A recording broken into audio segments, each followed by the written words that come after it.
What's good, peeps? What's good, everyone? How's everyone doing? Hopefully you're all doing very, very well. Don't forget, please hit that subscribe button. If you guys are new to the channel, don't forget as well to like and share the vids. All right, let's talk about the heavyweight title fight that goes down this weekend in Miami. Trevor Bryan versus Daniel Dubois. Trevor Bryan unbeaten. Daniel Dubois obviously lost just the once. That was to Joe Joyce. A couple of wins since then. Now with Shane McGuigan, so you're hoping that we are going to see improvements. We don't actually know if we've seen improvements yet, just because his two fights since the Joe Joyce defeat have just ended early. I mean, we know he's got that power to end a fight early, and he's done that in both fights. So we haven't necessarily seen the improvements. Speaking to Lawrence Okoli, who was here a few months ago, I spoke about Daniel Dubois, and he said Daniel Dubois is looking really good, like really sharp, a bit lighter on his feet, better inside work.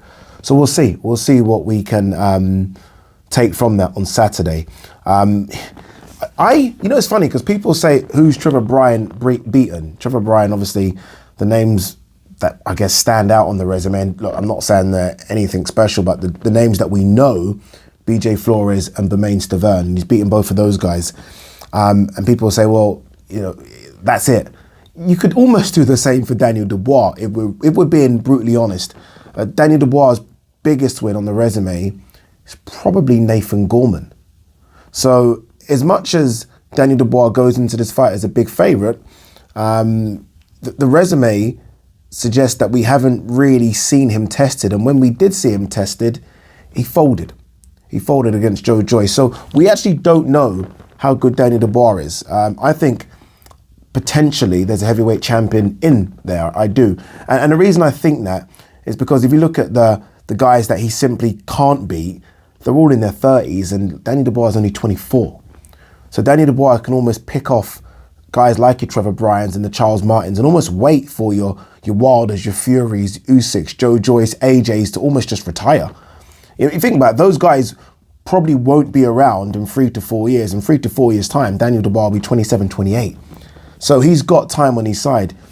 He has. Obviously, this fight is promoted by Don King. Don King, how old is Don King? He must be in his 90s. 90 years old. Going to be 91. Don King is going to be 91 in August.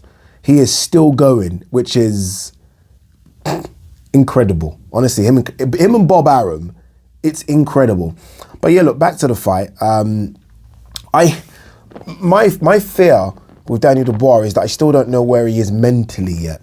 I mean, that was a difficult defeat to Joe Joyce. Very, very difficult. A lot of people like to use the Q word and say he quit. And look, maybe he did, maybe he didn't. But we almost need to see him have that test again, right? To see what happens when it does get heated, when the going does get tough. And let's see what he can do. Is Trevor Bryan the guy to test him? I think he might. I do think Daniel Dubois is going to get the victory. I do think Daniel Dubois will knock him out. But I do think he's going to have to come through some adversity first. I don't think it's as easy as people think that Daniel Dubois is going to go to America, someone's backyard, and take his WBA regular heavyweight title. I don't. Trevor Bryan knows he wins this fight, then the next couple of fights are big money fights. That's the carrot being dangled in front of Trevor Bryan's face. He puts himself in the position. Remember, it's the WBA regular. Look, say what you want about the belts, and I don't really care about the belt at all. Like, the belt has nothing to add to this fight to me. But what it does do for the winner is it puts himself potentially in a mandatory position. And then mandatory position means you're going to get good money. You're going to get good money, whether or not it's someone paying you step aside money or whether or not you get the crack at the world champion. So how on earth they both got there, I do not know, but they're there, and that's the carrot being dangled. Like, for me, if you're Daniel Dubois, you're only, again, 24, you certainly don't go for a world title. You avoid that at all costs. There's no point yet. If you're Trevor Bryan, who I'm guessing is in his 30s, how old is Trevor Bryan? 32, then you go for it.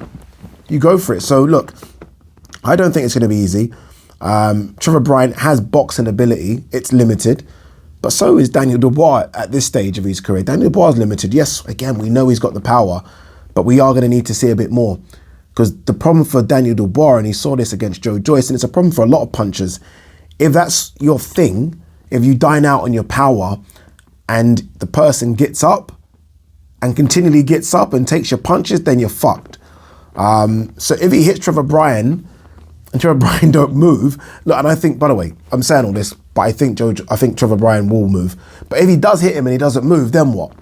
We're going to need to see jab. We're going to need to see a bit more boxing ability, because that's what he's going to come up against if he gets past Trevor Bryan in these next few fights. But look, I'm going for Daniel Dubois to get the victory. It's a shame that I'm actually going to be in America, because I would have done a live watch along for this one, because the fight is in the afternoon in America. So I think the fight kicks off around 9-10 in the evening here.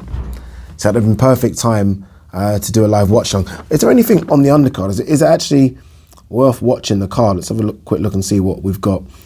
Let's see what good old Don King has put together for us. Another heavyweight fight, Dakari Scott, 7-0 against Jonathan Guidry. Jonathan Guidry actually fought Trevor Bryan, I believe, and that's his only defeat. I feel like I know that. Yeah, it is. Yeah, he fought Trevor Bryan last time out. That was his only defeat. That might be a good scrap. I don't know anything about both. Ahmed El Biali versus Dervin Colina, 21-1 versus 16-1. A vacant NABA light heavyweight title. Again, these are guys that, who knows, we might see more of in a couple of years. Johnny Langston versus Isaiah Thompson for the NABA cruiserweight title. Treshawn Wiggins versus Travis Castellan for the NABA welterweight title. I'm guessing that Don King has a good relationship with the NABA. But look, the main thing is Daniel Dubois. Let's see what happens. He gets the win. He comes back. He doesn't come back a world champion. He comes back as a belt holder. And then let's see what next. Again, if he does come back and win, he'll be 18-1, 24 years of age. I wouldn't mind seeing him if he comes back. If he looks good, there's a few fights that I like for him. One's a bit crazy, but it could be a fun fight. Martin Bakole. Martin Bakole could be a fun fight. You've got the winner, and again, these fights are difficult to make because of broadcasters. Hughie Fury versus, who's he fighting again? My brain has frozen. I know it. I know the guy's Michael Hunter. Apologies. Hughie Fury versus Michael Hunter. You got your Charles Martins out there. These are risky fights, but these are below the sort of the top sort of 7-8 in the world. Kalnacki, who's coming off a couple of defeats. Do you dare risk him with Hellenius? So there's good fights out there for him. It's only to see if Frank Warren can sort of just put him on a correct path. But yeah, again, my prediction is Daniel Dubois in 4. But he might come through some adversity first. Peace enough.